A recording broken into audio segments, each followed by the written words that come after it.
A world without countries. Close your eyes for a moment and imagine this.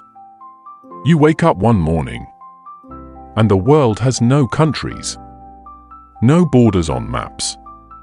No national flags waving in the wind. No visas. No passports. No foreign land. You could walk from one end of the earth to the other, without ever crossing a line. Yet today, invisible borders decide where you're born, what language you speak, what laws control your life, and sometimes whether you live or die. So who created these lines? Why do they exist? And why do people fight over something they can't even see? To answer that, we must travel back to a time when borders did not exist at all. The earth belonged to no one. In the beginning, the land had no owners. No nation could claim it. No ruler could draw a map around it. Early humans did not belong to countries. They belonged to each other. Small groups moved across vast landscapes, following animals, water, and seasons. Where there was food, they stayed. When the land dried up, they moved on. The earth was shared. No fences. No boundaries. No permission required. Survival was the only law. There were no governments. No borders to defend. Only survival. Families depended on one another to hunt, gather, and protect their young. The group mattered more than the land. If two groups crossed paths, they didn't argue over borders. They negotiated survival. The idea of "this land is mine" had not yet entered the human mind. But that would soon change. The moment humans stopped moving, everything changed when humans learned to farm. For the first time in history, people stopped wandering. They planted crops. They built homes. They stayed. Land was no longer just a place to pass through. It became a source of food, wealth, and security. And once humans settled, they began to protect what they had built. When land became power, farms turned into villages. Villages grew into towns. Towns became cities. And with growth came power. Land meant food. Food meant survival. Survival meant control.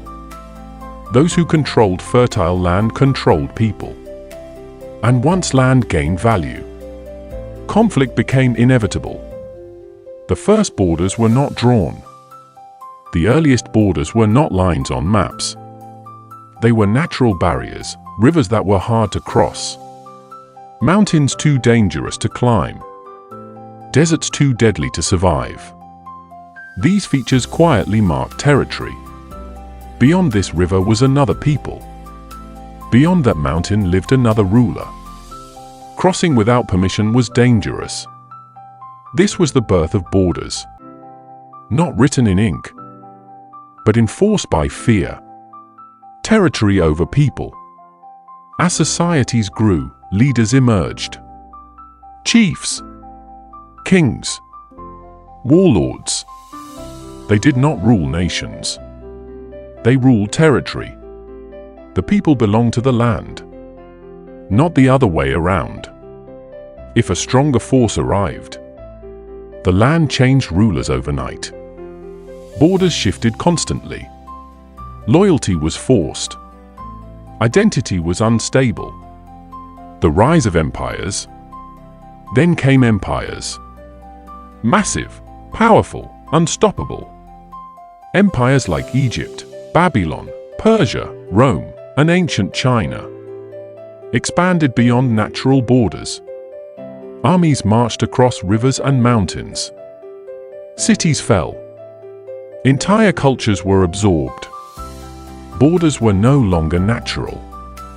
They were violent. The size of an empire depended on how far its army could march before it collapsed. People without a choice For ordinary people, borders meant nothing. One day they lived under one ruler. The next, another. Their language might stay the same. Their culture might stay the same. But the flag above them changed. They did not choose their nation. Their nation chose them. A dangerous question is born. As empires grew larger, a dangerous idea began to form. Who truly owns the land? Is it the king? The army? Or the people who live on it?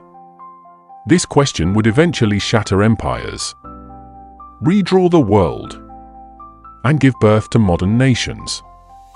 But for now, borders remained unstable, temporary, and ruled by force. The world on the edge of change. By this point in history, borders existed, but they were fragile. They moved with every war. They changed with every conquest.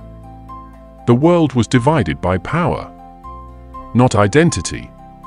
But that was about to change. Borders stopped moving when belief replaced brute force.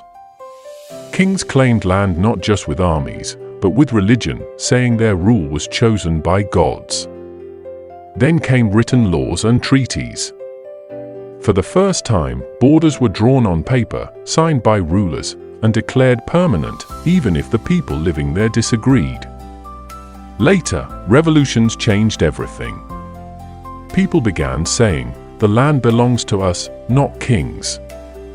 That idea created nations, flags, and national identity. But here's the twist. Most modern borders were still drawn by powerful outsiders, often without asking the people. So remember this. Borders may look permanent on maps, but they are human-made lines, and humans can always redraw them.